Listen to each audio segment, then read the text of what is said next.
ایک واقعہ آپ کو سناتا ہوں.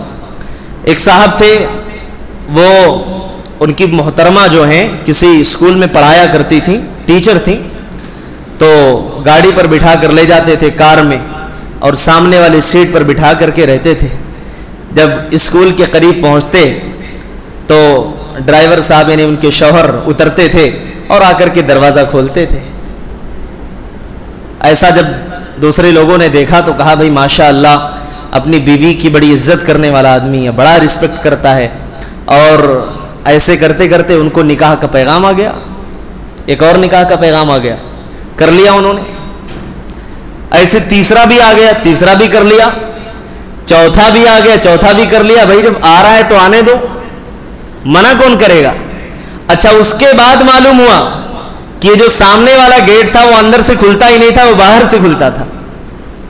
تو بہرکیف ایسا ہوتا ہے کہ اللہ تبارک و تعالی کبھی کسی کو نوازتا ہے تو چھپر پھاڑ کے نوازتا ہے, اور کبھی کسی سے لیتا ہے تو سب کچھ لے لیتا ہے, اللہ کی مرضی ہے. تو بہرکیف اللہ نے یہاں پر جو کہا ہے یہ مردوں کے لیے حکم ہے کہ 2-2, 3-3, 4-4 کر سکتے ہیں اگر وہ عدل و انصاف کر سکے. تو عدل و انصاف کی بات ہے. اگر عدل و انصاف کرنے کی طاقت نہ ہو فواحدہ, ایک پر اکتفا کر لو, ایک پر اکتفا کرو. تو لہٰذا عدل و انصاف یہاں پر ضروری ہے, کیونکہ اللہ کے نبی صلی اللہ علیہ وسلم نے جب کسی کے پاس 2 بیویاں 3-4 بیویاں ہوں تو یہ حکم دیا کہ عدل و انصاف ہونا چاہیے. ہمارے معاشرے کے اندر ماحول بہت برا ہے, بیچارہ مرد اتنا ڈرا سہما رہتا ہے, کبھی بیوی کے سامنے زبان نہیں کھول سکتا, زبان کھول دے تو اس کی حالت خراب. یعنی ایسا ماحول ہے, یعنی بالکل میں نہیں کہتا ہوں کہ بھائی کریے, جس کے پاس طاقت ہو, جس کو اللہ نے دیا ہو, جس کو لگ رہا ہو کہ مجھے کرنا چاہیے کر لے, بہت اچھی بات ہے. لیکن میں جہاں تک سمجھتا ہوں کہ یہاں بیٹھی ہوئی اکثریت ڈری اور سہمی ہوئی ہے, ہمت نہیں ہے کسی کی زبان کھول دے کہ بھائی میں کرنا چاہتا ہوں. آج معاشرے کے اندر اگر ایک پہلو پر غور کر کے ہم نظر دوڑائیں گے تو میں کہتا ہوں کہ اللہ کی قسم 80-85% ایسی بچیاں ہیں یا تو مطلقہ ہیں, یا تو ان کے شوہر کا انتقال ہو چکا ہے, یا تو پھر جو ہے خلا شدہ ہیں. یعنی یہ تمام مسائل کہیں نہ کہیں موجود ہیں. اور اس کا بھیانک نتیجہ یہ سامنے آ رہا ہے کہ ہمارے نوجوان بچے سامنے نہیں آتے, اب وہ بچیاں غیروں کے ساتھ فرار ہو رہی ہیں. ابھی میں نے پچھلے درس میں کہا تھا کہ گجرات کے اندر یہ واقعہ سامنے آیا کہ تقریباً 100 یا 100 کے قریب مسلم بچیوں نے غیر مسلم بچوں کے ساتھ کورٹ میرج کیا, شادیاں کی. اس کا سبب کیا ہے؟ اس کا سبب یہی ہے کہ شادی کو ہم نے مشکل بنا دیا, شادی کو مشکل بنایا, زنا آسان ہو گیا. اور اسی لیے اللہ کے نبی صلی اللہ علیہ وسلم کی وہ پیشین گوئی بھی کہ قیامت کے قریب ایسے فتنے رونما ہوں گے کہ ایک مرد کے اوپر 50-50 عورتیں ہوں گی. اللہ کے نبی صلی اللہ علیہ وسلم کی پیشین گوئی ہے. نبی کریم صلی اللہ علیہ وسلم نے جس فتنے کے بارے میں آگاہ کر دیا وہ فتنہ واقع ہو کر کے رہے گا, اس سے کوئی بچا نہیں سکتا اپنے آپ کو. لیکن ہاں نبی صلی اللہ علیہ وسلم نے جہاں بچاؤ کا طریقہ بتایا ہے اس طریقے کو اپنا کر کے اپنے آپ کو بچایا جا سکتا ہے. تو اللہ تبارک و تعالیٰ نے ایک سے زائد نکاح کی اجازت دی ہے مگر عدل و انصاف کی بات کہی ہے. ہمارے ہاں عموماً ہوتا یہ ہے کہ اگر آدمی اپنی زبان کھولتا ہے تو یہ سمجھا جاتا ہے شاید پہلی بیوی کو چھوڑ رہا ہے, اسی لیے 2 سوال پوچھے جاتے ہیں, یعنی دوسری شادی والوں کی طرف سے, بیوی مر گئی ہے کیا, بیوی کو طلاق دے دی کیا, اچھا اگر زندہ ہے تو بیوی کی سائن ہے کیا, پرمیشن ہے کیا. بھائی وہ وہاں سے کہاں پرمیشن ملنے والی, شرعی طور پر اللہ نے وہاں پرمیشن کی بات نہیں کی. مرد حاکم ہے, حکام ہے, اس کو اللہ نے اتھارٹی دی, کیونکہ کھلانا پلانا اس کا کام ہے, جلانا اس کا کام ہے. وہ گھر میں لائے گا, پالے گا, پرورش کرے گا, ساری ذمہ داری اس کے سر پر ہے. اور میری مائیں اور بہنیں بھی بیٹھی ہوئی ہیں, ایک اور بات بتا دوں, یہ دوسری شادی کرنا یہ مرد کی ضرورت نہیں ہے, عورت کی ضرورت ہے. آج ایک عورت جو بیوہ اپنے گھر میں بیٹھی ہوئی ہے, بھائی بھی ہیں, والد والدہ بھی ہیں, ٹھیک ہے, شادی جذبات میں آ کر کے نہیں کر رہے, کوئی بات نہیں, چلو ٹھیک ہے, بھائیوں کی شادیاں ہو گئیں, والدین بوڑھے ہیں, کل ان کا انتقال ہو گیا ہے نا, بھائیوں کی جو بیویاں ہیں تانے مارنا شروع کر دیتی ہیں, تم اپنا دیکھ لو. اب یہ تانے جو بار بار ماریں گی کہاں جاؤ گے, کہاں اپنا چہرہ چھپاؤ گے, کہاں اپنا سر چھپاؤ گے؟ اگر اسلام نے کہا کہ تم عزت کی زندگی بسر کر لو ایک مرد اگر عزت کی زندگی تمہیں دینا چاہتا ہے تو کیا اس کی غلطی ہے؟ کیا وہ آدمی اپنے آپ پر ایک مصیبت اور ایک بوجھ کیا اپنے سر پر نہیں ڈال رہا ہے؟ کیا وہ جب اس ذمہ داری کو نبھائے گا تو اس کی ذمہ داریاں بڑھیں گی، اس کا ٹینشن بڑھے گا، وہ فری نہیں رہے گا، وہ آزاد نہیں رہے گا؟ لیکن اسی کو دوسرے پہلو سے جوڑ کر کے کہا جاتا ہے بھائی فلاں تو بڑا عیاش ہو گیا۔ نعوذ باللہ میرے بھائی، عیاش کیسے؟ نبی نے جس کو حلال بتایا، جس کو جائز کہا، وہ کرنے والا دنیا کا گنہگار انسان ہے۔ یہ غلط ہے، اس سے ہمیں پرہیز کرنا چاہیے۔ ان الحمد للہ نحمده ونستعینه ونستغفره ونعوذ باللہ من شرور انفسنا ومن سیئات اعمالنا من يهده الله فلا مضل له ومن يضلله فلا هادي له واشهد ان لا اله الا الله وحده لا شريك له واشهد ان محمدا عبده ورسوله وبعد۔ الحمدللہ آج چوتھی تراویح ہم اور آپ نے ادا کی ہے اور چوتھے پارے کی تلاوت بھی ہم نے سماعت کر لی ہے۔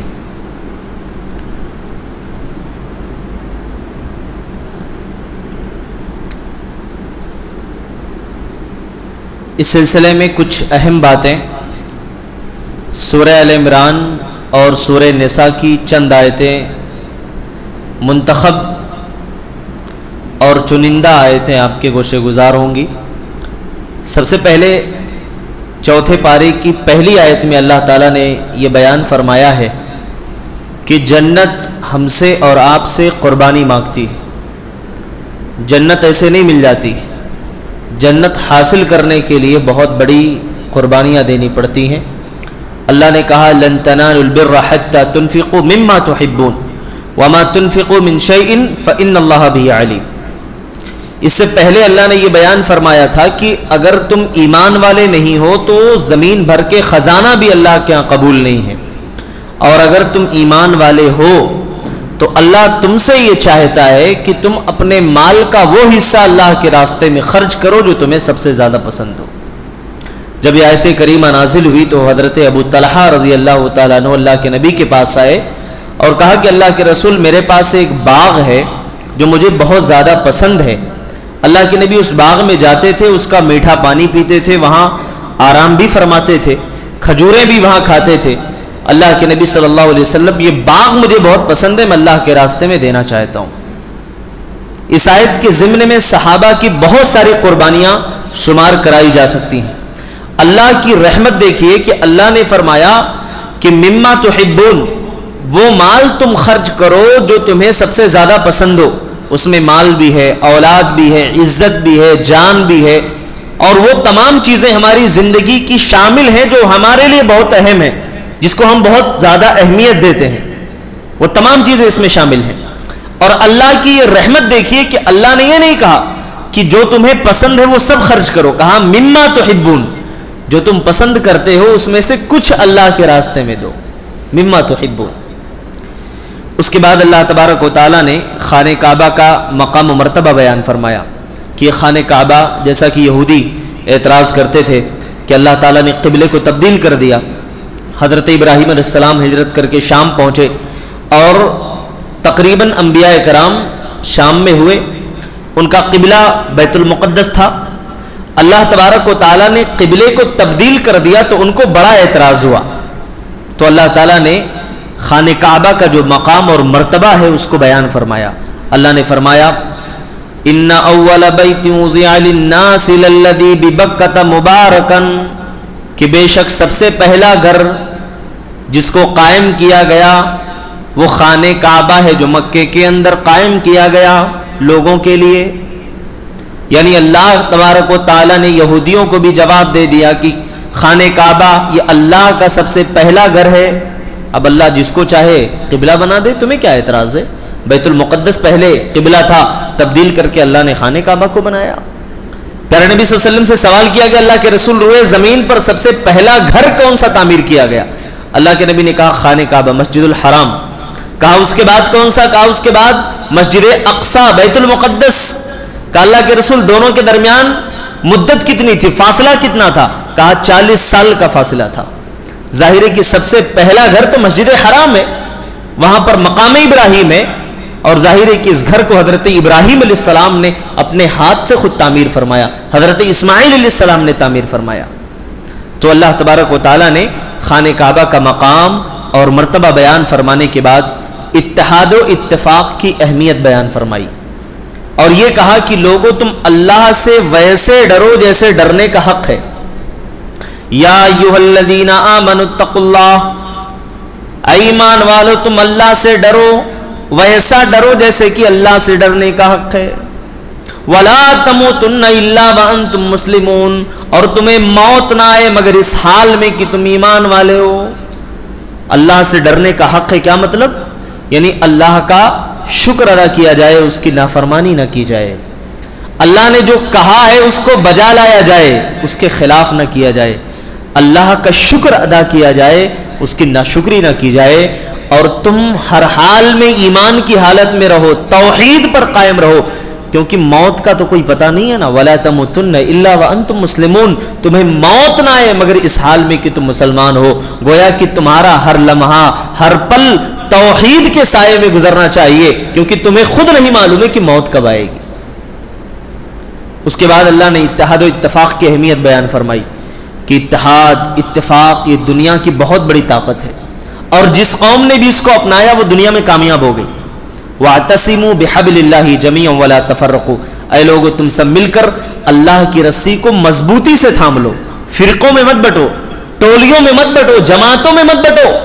اللہ کی رسی قرآن اور حدیث ہے، اس کو تھام لو گے تمہارے سارے اختلافات ختم ہو جائیں گے، انتشار ختم ہو جائے گا۔ وہ فلاں امام کے پیچھے، یہ فلاں امام کے پیچھے، وہ فلاں پیر و بزرگ کے پیچھے، اس کی کوئی ضرورت نہیں۔ اللہ نے جو تمہیں قرآن اور حدیث جیسی نعمت دی ہے، اللہ کے نبی نے فرمایا کہ میں تمہیں ایسے روشن شاہراہ کے اوپر چھوڑے جا رہا ہوں، لیلھا کنہارھا، جس کی راتیں بھی دن کے مانند روشن ہیں۔ اس سے وہی بھٹک سکتا ہے جس کے مقدر میں اللہ نے تباہی اور بربادی لکھ دی ہو۔ جب ہمارے پاس قرآن ہے، ہمارے پاس حدیث ہے، تو پھر کسی تیسری چیز کی گنجائش ہی موجود نہیں۔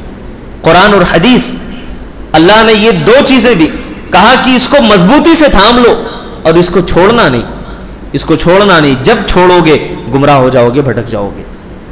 اللہ تبارک و تعالیٰ نے اس کے آگے بیان فرمایا کہ متقین کی صفات کیا ہیں، یعنی جو تقوی والے لوگ ہیں ان کی صفت کیا ہے۔ آئیے ان کی صفت جانتے ہیں۔ اللہ نے فرمایا الذین ينفقون فی السراء والضراء والکاظمین الغیظ والعافین عن الناس، یہ اللہ کے متقی بندے تو وہ ہوتے ہیں جو اللہ کے راستے میں خرچ کرتے ہیں، ان کے اوپر تنگی بھی آ جائے، پریشانی بھی آ جائے تب بھی خرچ کرتے ہیں، خوشحال ان کی زندگی ہوتی ہے، مالدار ہوتے ہیں تب بھی خرچ کرتے ہیں۔ والعافین عن الناس، اور یہ لوگوں کو معاف کر دیا کرتے ہیں، درگزر کر دیا کرتے ہیں، اور یہ اپنے غصے کے اوپر کنٹرول کر لیتے ہیں، اپنے غصے کے اوپر قابو کر لیتے ہیں۔ یہ متقیوں کی صفات ہے میرے بھائیوں۔ اللہ کے راستے میں خرچ کرنا، جب ہمارے پاس مال ہو تو یہ کمال کی بات نہیں ہے، جب مال نہ ہو، مال کی بڑی قلت ہو، اس وقت دل کھول کر کے خرچ کرنا یہ بہت بڑا جگرا اور دلگردے کا کام ہے۔ اللہ کے نبی نے کہا تھا مجلس میں بیٹھ کر کے، کہا میں قسم کھاتا ہوں اللہ کی کہ تم صدقہ کرو اللہ کے راستے میں، میں قسم کھا کر کے کہتا ہوں تمہارے مال میں کمی نہیں ہوگی۔ آج مسلمان ڈرتا ہے مال میں خرچ کرنے سے، کہتا نہیں میرے پاس ہے ہی نہیں، خرچ کروں گا تو اور کم ہو جائے گا۔ نبی نے قسم کھا کر کے کہا میں قسم کھاتا ہوں تمہارا مال کم نہیں ہوگا، تم اللہ کے راستے میں خرچ کر کے تو دیکھو۔ اور غصے کے اوپر قابو کرنا یہ بہت بڑی چیز ہے۔ آدمی خاص طور پر جب بھوکا اور پیاسا ہو، بات بات میں غصے میں آتا ہے، جذبات میں آ جاتا ہے، نہیں آنا چاہیے۔ ہاں دینی غیرت الگ چیز ہوتی ہے، لیکن غصے کو کہ ایک ہی غصے میں آ جانا، میرے بھائیو غصے کو قابو میں رکھنا چاہیے۔ اللہ کے نبی نے جب آپ سے سوال کیا گیا اللہ کے رسول مجھے وصیت فرمائیے، آپ نے فرمایا لا تغضب، غصہ نہ کر۔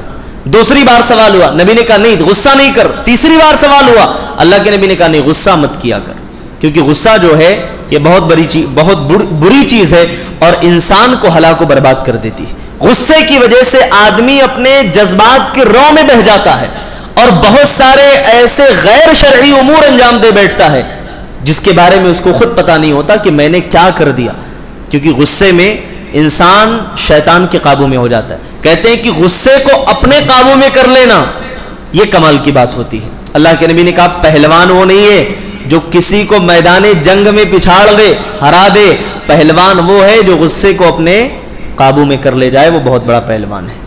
اس کے بعد اللہ تبارک و تعالیٰ نے یہ بیان فرمایا کہ نرمی اور عمدہ اخلاق، یہ تمام چیزیں ایک انسان کے اندر ہونی چاہیے۔ باقاعدہ اللہ تعالیٰ نے نبی کو خطاب کیا، اے نبی اگر آپ سخت ہوتے، آپ کا مزاج سخت ہوتا، وَلَوْ كُنْتَ فَظًّا غَلِيظَ الْقَلْبِ لَانفَضُّوا مِنْ حَوْلِكَ، تو یہ صحابہ جو آپ کے آس پاس بیٹھے ہوئے ہیں، جو آپ کے لیے ہمیشہ جان قربان کرنے کو، مال دینے کو، سب کچھ خرچ کرنے کو تیار رہتے ہیں، یہ آپ کے پاس سے بہت دور چلے جاتے ہیں۔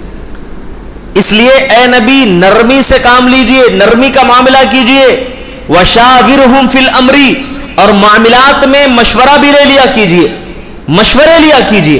اللہ کے نبی کو حکم دیا گیا، میرے بھائیو مشورہ یہ سادگی بتاتا ہے، میں کسی سے نہیں پوچھتا، میں اپنا کام خود کر لیتا ہوں، میں خود ڈیسائیڈ کر لیتا ہوں، میرے اندر اتنی الحمدللہ سوچ اور سمجھ ہے کہ کسی سے پوچھنے کی ضرورت نہیں۔ کبر ہے یہ، غرور ہے یہ، انسان کو ہلاکت میں ڈال دے گا۔ جب نبی کو اللہ نے حکم دیا اے نبی آپ مشورہ لیجئے، ہم اور آپ کس کھیت کے مولی، ہماری اور آپ کی کیا مجال ہے؟ میرے بھائیو ہر معاملے میں آدمی کو مشورہ لینا چاہیے، لیکن یہاں دو چیزیں میں آپ کو بتا دوں، ایک ہوتا ہے دینی مشورہ اور ایک ہوتا ہے دنیوی۔ جمہوریت والی جو بات آتی ہے، یہاں بندوں کو گنا کرتے ہیں، تولا نہیں کرتے۔ یہاں بندے چاہے ایک آدمی ہوشیار ہو، بڑا عقل مند ہو، دوسرا بیوقوف ہو، دونوں نے مل کر کے ایک چیز کو سپورٹ کیا تو اس کی بات مانی جائے گی۔ 10 احمق مل کر کے کوئی قانون بنائیں گے اس کو بھی مان لیا جائے گا، کیونکہ جمہوریت ہے، انہوں نے قانون پاس کیا، ایکسپٹڈ ہے، لیکن ایک عقل مند بیچارہ اس کی خلاف ورزی کر رہا ہے، اس کی کوئی اہمیت نہیں ہے۔ دین یہ نہیں کہتا، دین کہتا نہیں، عاقل ہونا چاہیے، سمجھدار ہونا چاہیے، اہل ہونا چاہیے، اس کے فیصلے کو مانا جائے گا، اس کا فیصلہ قابل قبول ہوگا، مشورہ اس سے لیا جائے، یعنی جو جس فیلڈ کا ماہر ہے اس سے اس چیز کے بارے میں مشورہ طلب کیا جائے اور اس سے اس چیز کے بارے میں پوچھا جائے۔ ہماری شریعت ہم سے یہ مطالبہ کرتی۔ اس کے بعد اللہ تبارک و تعالیٰ نے یہ بیان فرمایا کہ موت کے بعد حقیقی کامیابی کیا ہے۔ انسان یہ سوچتا ہے کہ دنیا کی زندگی میں بڑے بڑے نام کما لینا، پیسے بینک بیلنس جمع کر لینا، اپنی اولاد کو ایک سیٹل لائف جو کہ بہت سیٹ لائف ہو، آرام و آسائش کی زندگی ہو دے دینا، اپنی زندگی میں ان کی ساری چیزیں ان کو مہیا کرا دینا اور یہ کہنا الحمدللہ میں بہت خوش ہوں کہ اب میری اولاد کے پاس سب کچھ موجود ہے۔ کیا یہ کامیابی ہے؟ اللہ نے کہا نہیں، یہ کامیابی نہیں۔ کل نفس ذائقۃ الموت، ہر نفس کو موت کا مزہ چکھنا ہے۔ وَإِنَّمَا تُوَفَّوْنَ أُجُورَكُمْ يَوْمَ الْقِيَامَةِ فَمَنْ زُحْزِحَ عَنِ النَّارِ وَأُدْخِلَ الْجَنَّةَ فَقَدْ فَازَ، جو جنت میں داخل کر دیا جائے، جہنم سے بچا لیا جائے، وہ کامیاب ہے۔ یعنی ہم نے اس بات کے لیے کتنی بار کوشش کی کہ ہمیں جنت مل جائے، جہنم سے بچ جائیں۔ میرے بھائیو یہ دنیا ہے، یہ دنیا کسی کے ساتھ وفا نہیں کرتی۔ جب تک انسان کی سانسیں اس کے جسم کے اندر باقی رہتی ہیں، ہر کوئی اس کے قریب آتا ہے، لیکن جیسے انسان مر جاتا ہے، میں اللہ کی قسم کھا کر کے کہتا ہوں کہ بچے بھی اس کے قریب آنے سے ڈرتے ہیں، اس کے گھر والے بھی اس سے دور بھاگتے ہیں، کوئی اس کے کپڑوں کو قریب لانا نہیں چاہتا، اس کے کپڑوں کو بھی اٹھا کر کے پھینک دیا جاتا ہے، اس کے استعمال کی ایک ایک چیز جو گھر میں رکھی ہوئی تھی اس کو باہر کر دیا جاتا ہے۔ کیوں بھائی؟ اب تک جس کا مال بڑا محبوب تھا، جس کے پیسے بہت پسندیدہ تھے، اب کیا ماجرا ہو گیا کہ اس کی ایک ایک چیز باہر کی جا رہی ہے؟ دے دو کسی غریب کو، دے دو کسی فقیر کو، دے دو کپڑے وہاں پھینک دو۔ امام صاحب وہ جو چادر استعمال کرتے تھے اس کو کسی کو دے دینا چاہیے، نہیں تو پھینک دیں تو کیا حرج کی بات ہے؟ میرے بھائیوں، جس کے پیسے جمع کر کر کے آرام دینے کی جس نے پوری زندگی کوشش کی، آج جب وہ مر گیا تو اس کی ساری چیزیں باہر کی جا رہی۔ یہی ہے زندگی، یہ حقیقت ہے انسان کی، یہ دنیا کی حقیقت ہے۔ اسی لیے اللہ نے کہا وَمَا الْحَيَاةُ الدُّنْيَا إِلَّا مَتَاعُ الْغُرُورِ، اے لوگو تم کان کھول کر کے سن لو، یہ دنیا کی زندگی تمہارے لیے دھوکے کا سامان ہے۔ یہ دنیا کسی سے وفا نہیں کرتی ہے۔ انسان ختم ہو گیا، مر گیا، اس کی لائف کا چیپٹر ختم ہو گیا، کلوز ہو گیا، اور اب اس کے بعد اس کی زندگی کا ایک دوسرا چیپٹر شروع ہوتا ہے جسے عالم برزخ کہا جاتا ہے۔ اگر زندگی میں اعمال اچھے تھے تو نتیجہ اچھا ہوگا، اعمال برے تھے تو نتیجہ بھی برا ہوگا۔ اس کے بعد اللہ تبارک و تعالیٰ نے یہ بیان فرمایا کہ اے لوگوں اپنے رب کا تقوی اختیار کرو، اللہ سے ڈرتے رہو۔ یا ایھا الذین آمنوا اتقوا اللہ یا ایھا الناس اتقوا ربکم الذی خلقکم من نفس واحدہ، اے لوگوں تم اپنے رب سے ڈرو، اپنے رب کا تقوی اپنے دلوں میں پیدا کرو، جس نے تمہیں ایک جان سے پیدا کیا، جس نے تمہیں جوڑے جوڑے پیدا کیا۔ لوگوں اپنے دلوں میں اللہ کا ڈر پیدا کرو۔ اللہ کا ڈر کیا ہے؟ اللہ نے جس چیز کا حکم دیا اسے ہم کریں، جس سے منع کیا اس سے رک جائیں، یہی اللہ کا تقوی ہے۔ حضرت علی رضی اللہ عنہ نے کہا کہ الخوف من الجلیل والعمل بالتنزیل والرضا بالقلیل والاستعداد لیوم الرحیل، اللہ کا ڈر ہو، آخرت کی تیاری ہو، تھوڑا مال ہو اس پر قناعت پسندی ہو، اور اللہ نے جو دیا ہے اس پر آدمی رضامندی کا اظہار کرے، یہی تقوی ہے اور یہی انسان کی زندگی ہے۔ آدمی اسی کو اپنا لے، زندگی میں خوش رہے گا۔ اس کے بعد اللہ تبارک و تعالیٰ نے سورہ نساء کی آیت نمبر 3 میں یہ بیان فرمایا ہے کہ ایک سے زائد نکاح کی اجازت تم کو ملی ہے، کر سکتے ہو، ایک سے زائد کی اجازت ہے۔ فَانْكِحُوا مَا طَابَ لَكُم مِّنَ النِّسَاءِ مثنى وثلاث ورباع، اللہ نے کہا 2 2 3 4 تک تمہارے لیے حد ہے، اس سے آگے نہیں، یعنی ایک مرد بیک وقت 4 بیویاں رکھ سکتا ہے، اس سے زائد کے لیے اس کو اجازت نہیں ہے۔ بہرکیف اس کے بعد آخر میں اللہ تعالیٰ نے سورہ نساء کی آیت نمبر 23 میں جو محرم خواتین ہیں ان کا تذکرہ فرمایا کہ جن کو اللہ نے حرام قرار دیا، کہا تمہاری مائیں، تمہاری خالائیں، تمہاری پھوپھیاں، تمہاری بھتیجیاں، تمہاری بھانجیاں، پھر اس کے بعد تمہاری جو دودھ شریک بہنیں ہیں، پھر اس کے بعد کہ وہ جو تمہارے بیٹوں کی بیویاں ہیں، جو تمہارے بیویوں کی مائیں ہیں، ان تمام کو اللہ نے حرام قرار دیا۔ پھر 2 بہنوں کو ایک ساتھ جمع کرو، اس کو بھی اللہ نے حرام قرار دیا کہ 2 بہنوں کو ایک ساتھ نکاح میں نہیں رکھا جا سکتا ہے۔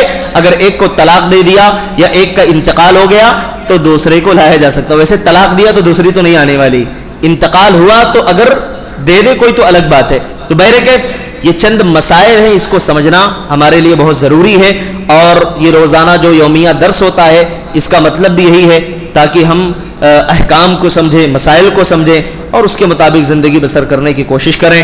اللہ تعالیٰ سے دعا ہے کہ الہ العالمین ہم تمام کے یہاں بیٹھنے کو قبول فرمائے، جو باتیں کہی اور سنی گئی ہیں اللہ تعالیٰ ہمیں اس پر عمل پیرا ہونے کی توفیق نصیب فرمائے۔ آمین تقبل رب العالمین وآخر دعوانا الحمد للہ رب العالمین، والسلام علیکم ورحمۃ اللہ وبرکاتہ۔